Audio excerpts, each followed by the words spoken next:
विजु जनता दल सभापति तथा विरोधी दल नेता नवीन पट्टनायक आशु आरोग्य और दीर्घ जीवन कामना कर कलाहांडी बीजेडी पक्षर मां माणिकेश्वरी मंदिर प्रांगण में 108 दीप प्रज्वलन करा से यथाशीघ्र संपूर्ण आरोग्य हो आसी ओडिशा माटी ओडिशार नेतृत्व नियंतु बोली बीजेडी कर्मी प्रार्थना करथिले। सूचनायोग्य जे गतकाली तांकर चिकित्सा नवीन पट्टनायक मुंबई गस्त करिसेंती।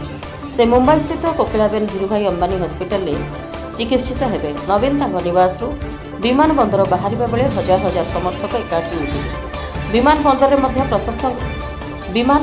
में प्रशंसकों भिड़ परिलक्षित होता।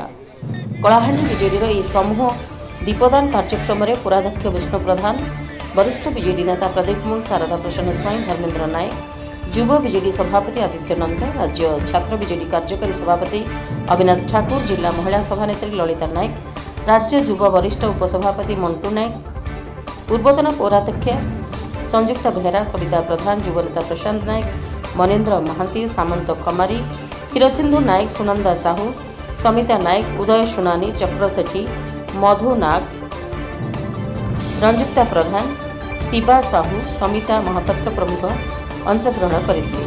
कलाहांडी रजनीकांत मिश्र रिपोर्ट, रिपब्लिक ओडिशा, साधारण लोकों स्वर।